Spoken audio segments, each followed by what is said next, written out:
Hello दोस्तों, स्वागत है हमारे इस चैनल में। आप लोगों के बीच फिर से एक नया वीडियो लेकर के आया हूँ। प्लीज़ लास्ट तक बने रहें। लास्ट तक बने रहेंगे तो तभी समझेंगे। दोस्तों, बिना देर किए हुए वीडियो को शुरू करते हैं। वीडियो शुरू करने से पहले आप लोगों से एक छोटा रिक्वेस्ट है कि जो भी मेरे चैनल पे बने हैं, मेरे चैनल को सब्सक्राइब कर ले और साथ ही बेल आइकन का बटन दबा लें। अगर वीडियो अच्छा लगेगा तो लाइक भी कर ले।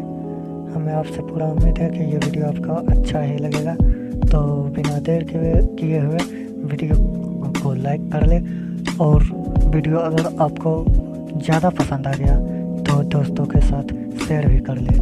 तो चलिए वीडियो को और चलते हैं, क्योंकि अब जो दौर जा रहा है, अब जो वार होगी वो इकोनॉमी की वार होगी। रिसेंटली देखेंगे कि ये इंडिया ने मार्स के अंदर लैंडिंग की थी, और वो माशाल्लाह से मैं ये कहूँगा कि यार मुझे बड़ा खुशी हुई यार कि हमारा हमसाया मुल्क है जो भी है। अगर पाकिस्तान में भी ऐसे मौका दिया जाए, किसी की भी गवर्नमेंट आती है, उसको पूरा अगर 5 साल का मौका दिया जाए तो आपको खुद ही पता चल जाएगा कौन अच्छा कौन बुरा है। हमारे मुल्क में स्टेबिलिटी आती ही नहीं। पाकिस्तान के ऊपर लोग ट्रस्ट नहीं करते। क्यों? क्योंकि यहाँ पर हमारी पॉलिटिकल स्टेबिलिटी नहीं है। जब पॉलिटिकल स्टेबिलिटी नहीं है तो कोई भी यहाँ पे ट्रस्ट नहीं करता। अस्सलाम वालेकुम व्यूअर्स, नमस्ते, सत श्री अकाल। मैं हूँ आपका होस्ट हसन अली जंगी। लॉरीफाइड स्पीक्स पे आपको खुश आमदीद कहता हूँ।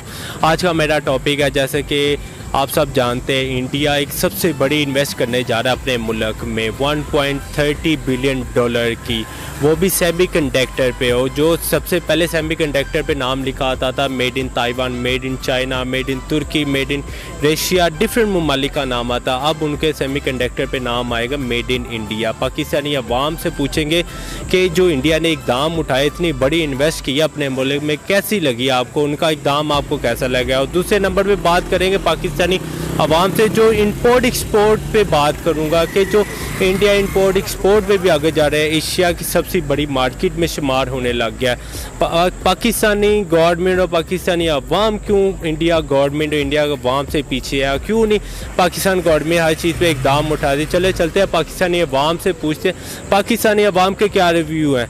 अस्सलाम वालेकुम। वालेकुम अस्सलाम। आपका नाम? मोहम्मद मुसद। फुरकान हसन। मेरा नाम मोहम्मद फरहान। अहमद सऊद भट्टी। अहमद सऊद बेटी करते क्या हो आप? मैं केमिकल इंजीनियरिंग डिपार्टमेंट। अच्छा, मुझे बताओ सेमीकंडक्टर के बारे में नॉलेज है, होता क्या? यस, सेमीकंडक्टर ये होता है कि कोई भी आपका इलेक्ट्रिसिटी पास करने के लिए ये यूज़ होता है। मोस्टली होल्स एंड ये कह लें रेक्टिफायर यूज़ होते हैं। अच्छा, मैं आपको ये बताऊं, इंडिया जो हमारा हमसाया मुल्क है, इंडिया गवर्नमेंट अपने मुल्क में 1.30 बिलियन डॉलर इन्वेस्ट करने जा रहा है। 1.30 बिलियन डॉलर पता कितने होते हैं आपको? हाँ जी, अंदाज़ा है इस बारे में। अच्छा, सेमीकंडक्टर पे इन्वेस्ट करने जा रहा है, और जो पहले लिखा आता था made in Taiwan, made in China, made in तुर्की, डिफरेंट ममालिक का, अब आएगा मेड इन इंडिया। आपको इंडिया का इकदाम कैसा लगा? देखिए, अगर तो इसको इंडिया के लिहाज से देखा जाए, ये तो जाहिर सी बात है कि उनके लिए एक अच्छा इकदाम है। इंडिया एक अच्छा इकदाम अपने कंट्री के लिए कर रहा है। अपनी जो प्रोडक्ट्स हैं उनको अपनी प्रोडक्ट्स को दुनिया में फैलाना चाह रहा है और अपनी इकॉनमी को स्ट्रॉन्ग करना चाह रहा है। अगर इंडिया के लिहाज से देखा जाए तो ये बहुत अच्छा इकदाम है। तक जैसा कि हमें पता है कि आने वाला सारा वक्त आईटी बेस्ड होगा, और जितनी भी आईटी में जो कंट्री डेवलप करेगी अल्टीमेटली वो उसी का बेनिफिट होगा। तो ये इंडिया का एक बहुत अच्छा है अगर वो अपने आने वाले वक्त के बारे में सोच रही है, क्योंकि जितनी वो इन्वेस्टमेंट इसके अंदर करेगी आने वाले वक्त में उसको उतना ही इसका आउटपुट भी मिलेगा। बेहतरीन जा रहा है इंडिया। सिर्फ ये इसमें इलेक्ट्रॉनिक्स में नहीं, आप आईटी में देख सकते हैं, वो बहुत ज़्यादा शोबों में आगे जा रहा है हमसे, और उनकी तालीम हमसे बहुत ऊपर जा रही है। और मैंने रिसेंटली देखा था कि उनके रिसर्च पेपर यूके से भी ऊपर जा रहे हैं, यूएसए से भी ऊपर जा रहे हैं। और हमें ये नहीं देखना चाहिए कि यार जंग वगैरह में पड़े। हम कहते हैं यार ये हमारा दुश्मन है, ये हमें देखना चाहिए कि यार वो किस तरह ग्रोथ कर रहा है। भला की आज़ादी तो वो हमारे साथ ही हुई थी, लेकिन हमें चाहिए कि हम यार सबक हासिल करें। देखें, आप बांग्लादेश है सबसे बड़ी एग्जांपल है, और चाइना वो हमसे बाद में हुआ है, लेकिन वो ऊपर जा रहा है। उन्होंने ये देखा नहीं है कि हाँ भी एक दूसरे की टांगें खींचे। मसलन ये है कि हमारे ना यहाँ पे माशरे में टांगें खींचने वाले लोग हैं। ये बहुत अच्छा इकदाम है, वो कोशिश करते रहते हैं। वो एप्पल की मैन्युफैक्चरिंग भी स्टार्ट कर रहे हैं मोबाइल्स की। उन्होंने इलेक्ट्रिकल कार्स भी बना ली हैं। मर्सिडीज़ पहली जो इलेक्ट्रिकल कार वो इंडिया में बन चुकी है, और वो बहुत आगे हैं इस चीज़ों में। हम बस आपस में लड़ाई झगड़ों में या लेग पुलिंग में हम बैठे हुए हैं। और हम इन बारे में सोच ही नहीं रहे कि हमने तरक्की कैसे करनी है। इतने इन्वेस्ट करने के बावजूद इंडिया ने 1.30 बिलियन डॉलर इन्वेस्ट किया है। तो जो पहले अब ये लेते थे सेमीकंडक्टर, उन पे लिखा आता था मेड इन चाइना, डिफरेंट ममालिक का नाम आता था।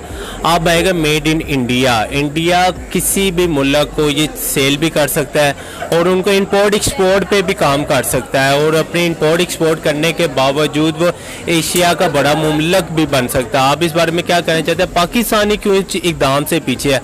पाकिस्तान हमसाया मुल्क इंडिया से क्यों नहीं सीखता? क्यों ये अपने लेवल को लो करता जा रहा है और इंडिया हमसे काफ़ी एशिया में इंपोर्ट एक्सपोर्ट में पहले नंबर पे? देखें, इसके अंदर ना दो तीन चीज़ें। एक तो आपने बिल्कुल ठीक बात की। डेफिनेटली जब इंडिया इतनी बड़ी 1.3 बिलियन जब इन्वेस्ट करेगा, वो इन्वेस्ट जब करेगा, वो ज़ाहिर सी बात है बिजनेस आइकॉन बन जाएगा या एक्सपोर्ट आइकॉन ऑफ एशिया बन जाएगा। वो तो आपकी बात बिल्कुल ठीक है। पाकिस्तान की जहाँ तक हम बात करें, पाकिस्तान इस तरह के इकदाम इसलिए नहीं कर पा रहा क्योंकि यहाँ पर पॉलिटिकल स्टेबिलिटी नहीं है। पाकिस्तान में जो पॉलिटिकल स्टेबिलिटी ना होने की वजह से पाकिस्तान के अंदर इस तरह के इकदाम नहीं किए जा सकते, क्योंकि कोई भी अगर इन्वेस्टर है वो बाहर से इन्वेस्ट करना चाहता है। कभी भी किसी भी कंट्री की जो इकोनॉमी है वो उस वक्त स्ट्रॉन्ग होती है जब बाहर से इन्वेस्टर, जो फॉरेन इन्वेस्टर जब इन्वेस्ट करता है किसी कंट्री के अंदर। देखिए, प्रायोरिटीज़ जो होती है ना किसी भी कंट्री की, वो बहुत मैटर कर रही होती हैं। हमारे यहाँ प्रायोरिटीज़ यही है कि हम पॉलिटिक्स के ऊपर गेम कर लें या हम किसी कोई रिलीजियस साइड पे बात कर लें या इधर उधर चलें। हमें अपने आने वाली जो फ्यूचर जनरेशन है उनके बारे में इतनी फिक्र नहीं हो सकती जिस तरह कि हमारी दूसरी कंट्रीज़ को है। हमारे जो जिस तरह आपने बात किया कि उनकी इंपोर्ट एक्सपोर्ट के क्या स्टैट्स हैं, हमारे क्या स्टैट्स हैं, तो ये चीज़ हमें इस पर फोकस करना चाहिए, क्योंकि आने वाले जैसे बात है आईटी में ही सारी आगे प्रोग्रेस होनी है। तो अगर बाकी कंट्रीज़ करें तो हमें भी इसके ऊपर फोकस करना चाहिए। लेकिन अब एक ले मैन या हम जैसा बंदा तो इसमें उठ के अभी नहीं कर सकता। तो ये जो हमारे ऊपर टॉप लीडिंग है, हमारे हुक्मरान है, उनको इस बारे में सोचना चाहिए कि वो किस साइड पर जा रहे हैं। पॉलिसी मेकिंग के बारे में उनको करना चाहिए, जैसे हमारी इंपोर्ट्स जो है उसके ऊपर भी फ़र्क पड़े, एक्सपोर्ट हमारी जितनी ज़्यादा हो सकती है वो ज़्यादा। बेसिकली कुछ लोग कहते हैं कि हमारे माशरे में ना करप्शन है। बेसिकली करप्शन नहीं है, करप्शन से ज़्यादा हमारी सोच है। हम जो है ना नौकरी की तरफ ज़्यादा तवज्जो देते हैं। हम कहते हैं बिजनेसिंग करते हैं, हम बिज़नेस की तरफ हमें ज़्यादा तवज्जो देनी चाहिए। हाँ भाई, न्यू इन्वेंशन की तरफ आप जाओ। और मोस्टली यार ये है कि हमारे जो टीचर्स भी हैं ना, वो बच्चों को ना नीचे रखते हैं। वो ये नहीं कहते कि हाँ यार न्यू इन्वेंशन की तरफ जाओ, न्यू रिसर्च की तरफ जाओ। न्यू रिसर्च की तरफ हमें जाने की कोशिश करनी चाहिए। आप रिसेंटली देखेंगे कि ये इंडिया ने मार्स के अंदर लैंडिंग की थी, और वो माशाल्लाह से मैं ये कहूँगा कि यार मुझे बड़ी खुशी हुई यार कि हमारा हमसाया मुल्क है, जो भी है ठीक है, हमारे ताल्लुकात जैसे भी हैं, हमें ताल्लुकात अच्छे करने चाहिए, हमें ट्रेड उनके साथ करनी चाहिए, हमें आइडियाज़ शेयर करने चाहिए कि हाँ यार वो किस तरह आगे जा रहे हैं, ठीक है। और जिस तरह बांग्लादेश है वो भी ऊपर जाने लगा, उनकी इकॉनमी देखें ऊपर जा रही है। इसकी सबसे बड़ी वजह ये है कि पाकिस्तान में कभी स्टेबिलिटी आती ही नहीं है। कोई भी गवर्नमेंट आए उसको वो टिक ही नहीं पाती। इंडिया सबसे बड़ा ये उनका है कि सियासत में कोई इन्वॉल्वमेंट नहीं किसी और चीज़ की, और जो उनकी पॉपुलेशन या लोग चाहते हैं उनके, वो उस बंदे को ले आते हैं और वो उसको फिर पूरा मौका देते हैं कि वो अपनी एक्सीलेंस दिखा सके कि वो कितने कैलिबर का है। अगर पाकिस्तान में भी ऐसे मौका दिया जाए, किसी की भी गवर्नमेंट आती है उसको पूरा अगर 5 साल का मौका दिया जाए तो आपको खुद ही पता चल जाएगा कौन अच्छा कौन बुरा है। हमारे मुल्क में स्टेबिलिटी आती ही नहीं है। जब भी कोई गवर्नमेंट आती है 2-3 साल के लिए आती है, उसमें भी आधा साल वो अपनी गवर्नमेंट को बचाते हुए गुजर जाता है। तो हमारे मुल्क में जब तक स्टेबिलिटी नहीं आएगी, पूरे लोगों को मौका नहीं दिया जाएगा, तब तक हमारे मुल्क में कुछ भी बेहतरी नहीं आ सकती। पाकिस्तान के ऊपर लोग ट्रस्ट नहीं करते, क्यों? क्योंकि यहाँ पर हमारी पॉलिटिकल स्टेबिलिटी नहीं है। जब पॉलिटिकल स्टेबिलिटी नहीं है तो कोई भी यहाँ पे ट्रस्ट नहीं करता। जब बाहर का इन्वेस्टर ट्रस्ट करके इन्वेस्ट नहीं, वो इसलिए नहीं करते, उनको पता ही नहीं होता। वो कहते हैं कि ये गवर्नमेंट जो है इसको अपना नहीं पता, इसने 5 साल पूरे करने हैं या नहीं करने, ये हमें क्या गारंटी देगी कि हमारा 50 साल का ये जो प्रोजेक्ट है ये पाया तकमील को पहुंचेगा या हमें इससे कोई बेनिफिट मिलेगा। इंडिया ने 1.30 बिलियन डॉलर अपने मुल्क में इन्वेस्ट करना है, तो आपको क्या लगता है उनको इनपुट मिलेगा कि बस ठीक नॉर्मल सा नहीं चलेगा? नहीं, ये एक बहुत अच्छी फिगर है जो उन्होंने इन्वेस्टमेंट के लिए स्टार्ट की है, और ऑब्वियसली अगर ये 1.3 बिलियन इन्वेस्ट कर रहे हैं तो आउटपुट इनकी मिलियंस टाइम इससे ज़्यादा होंगी, ना कि सिर्फ इस पर रुक जाएंगे। तो इससे ज़ाहिर है फिर उनकी जो है वो डिफेंस उनका स्ट्रॉन्ग होगा, और फिर जो अभी उनकी सिचुएशन है वो फिर वो पाकिस्तान को जिस तरह से अभी समझते हैं, वो फिर वो पाकिस्तान के लिए मजीद मुश्किलात का सामना करना पड़ सकता है, क्योंकि जब उनके रिसोर्सेज बढ़ जाएंगे तो वो उसकी मजीद वो दूसरी फील्ड्स के ऊपर भी इसकी इन्वेस्टमेंट को बढ़ाएंगे, तो फ़र्क पड़ेगा। हम हमसाया मुल्क को छोड़ के यूरोप साइड पर क्यों घुटने टेकते? ये तो अब सुपर पावर्स का कमाल है सर। आप जितने दे लें, आप सुपर पावर्स ने तो आपको कंट्रोल करना है, और हमें ज़हन पे ये सवार किया गया कि यही है सब कुछ है, ये नहीं है। हालांकि आपको चाहिए सबसे पहले आप अपने हमसाया ममालिक के साथ ताल्लुकात करें, ताकि आपकी ट्रेड के लिए आपको ज़्यादा खर्चा ना करना पड़े। जब आपका ट्रेड का खर्चा नहीं आएगा, आपकी इकॉनमी भी अच्छी जाएगी। अब इंडिया की आप फॉरेन पॉलिसी देखें, आप सबसे पहले वो करते ही बात है ट्रेड की। वो कहते हैं भाई हमारे साथ ताल्लुकात कायम करने हैं, तो सबसे पहले ट्रेड की बात करो। ट्रेड नहीं है तो हम भी तो नहीं है। वो उनकी जापान के साथ सबसे ऐसे ताल्लुकात जा रहे हैं, और यूएसए, चाइना वगैरह, भला कि चाइना के साथ उनकी बहुत अनबन है, लेकिन आप देखेंगे कि उनके माशाल्लाह मैं कहने लगा हूँ, आपको मैं भी बुरा लगे, लेकिन बात यह है कि उनके ताल्लुकात ट्रेड के लिहाज से बहुत ऊपर है। वजूहत हो सकती हैं हमारा मुल्क की, ये जो स्टेबिलिटी नहीं आ रही है, हमारी गवर्नमेंट, इंडिया भी गवर्नमेंट चला रहा है। आपको पता है कि इंडिया का जो प्राइम मिनिस्टर है वो दूसरी दफ़ा भी प्राइम मिनिस्टर हैं अभी भी, और अगले वाले वक्तों में भी कहने सुनने में आ रहा है कि वो ही होंगे प्राइम मिनिस्टर। इन पाकिस्तान में क्यों ही स्टेबिलिटी क्यों नहीं आ रही? पाकिस्तान में इदारों की इन्वॉल्वमेंट बहुत ज़्यादा हो जाती है हुकूमती लेवल के ऊपर, जो कि नहीं होनी चाहिए। हुकूमत लेवल एक साइड पोर्शन होना चाहिए। लोग जिसको इलेक्ट करें उसको डिसाइड करना चाहिए फ्यूचर पाकिस्तान का। जब बहुत ज़्यादा इन्वॉल्वमेंट आ जाएगी, जब हुकूमत को पूरा मौका नहीं मिलेगा काम करने का, तो मुल्क में ऐसे ही इंस्टेबिलिटी रहेगी।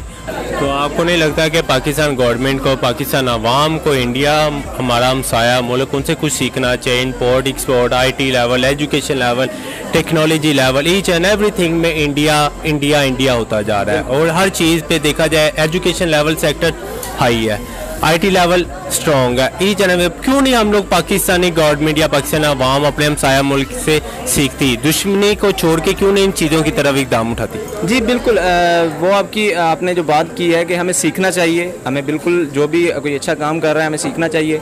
इंडिया हमारा, बेशक हमारी उनके साथ इख्तलाफात हैं, हमारा हरीफ है, लेकिन हमें इन चीज़ों को जो है पसे पुश डाल के हमें उन चीज़ों पे, उन कामों पे आना चाहिए जो दुनिया में इस वक्त दौर चल रहा है। क्योंकि इस वक्त मैंने आपको पहले बताया कि अब जो वॉर है वो इकॉनमी वॉर है। हमें इकोनॉमिक वॉर अगर हो रही है, हमें अपनी इकोनॉमी को स्ट्रॉन्ग करना है, हमें अपनी इकोनॉमी पे जोर देना चाहिए। पाकिस्तान को इंडिया से सीखना चाहिए। बिल्कुल इंडिया जो है IT में बहुत आगे है हमसे। देखिए बात तो ये है कि हमें सबसे पहले अपने हमसायों से सीखना चाहिए, क्योंकि जितना अब हम सीखते हैं हम भी हैं, लेकिन हम नेगेटिविटी को सीखते हैं। हमें चाहिए कि हम पॉजिटिविटी को सीखें और अपने रिलेशनशिप्स जो है वो पॉजिटिव फॉर्म में बने। हम सबसे अच्छी इंपोर्ट एक्सपोर्ट इनके साथ ही कर सकते हैं, क्योंकि फ्यूल बचेगा, हमारा एक शॉर्ट रूट बनेगा, तो हम जितनी एक्सपोर्ट इंपोर्ट इनके साथ कर सकते हैं, किसी और के साथ मुस्तान से नहीं कर सकते। ब्यूरोक्रेसी हमारी अमल दरामद कराए। हमारे पास बजट आता भी है, लेकिन वो बजट सही जगह खर्च नहीं होता। लोगों के पेट भरी जा रहे हैं। वो कहते हैं हम पहले पेट भर लें, बाकी अवाम की खैर है। और हमारी अवाम भी ऐसी है कि वो कहते हैं भाई हम गवर्नमेंट जॉब में लगे और हम इस मुल्क को बाबों की दुआएं लगी हुई हैं और हम इस मुल्क को ही खाएं। हम ये नहीं कहते हाँ यार कि ये मुल्क तरक्की करे तो हम भी तरक्की करेंगे, हम आने वाली नस्लों का सोचे। नहीं, कोई नस्लों का नहीं सोचता। वो कहता बस मैं हो जाऊँ और कोई नहीं है, मैं हूँ। Thank you so much. तो व्यूअर, जैसा कि आपने देखा हमारी पाकिस्तान अवाम ने, हमारे पाकिस्तानी स्टूडेंट्स ने बहुत अच्छे रिव्यू दिए। उन्होंने बताया हमारी गवर्नमेंट का कसूर है, जिस वजह से हम लोग इन इकदाम से बहुत पीछे हैं। हमें चाहिए कि इन इकदाम को अपने हमसाया मुल्क से सीखना चाहिए। ये नहीं कि यूरोप वाली साइड से जाके जितने पास मुल्क से हम लोग तजारत या इंपोर्ट एक्सपोर्ट करेंगे, हमारी इकनॉमी उतनी ज़्यादा स्ट्रॉन्ग है। पूरी वीडियो को देख कर लाइक करें, शेयर करें, कमेंट करने ना भूलिएगा। हमसे कोई भी क्वेश्चन करना चाहिए कमेंट सेक्शन पर जाकर क्वेश्चन कर सकते हैं।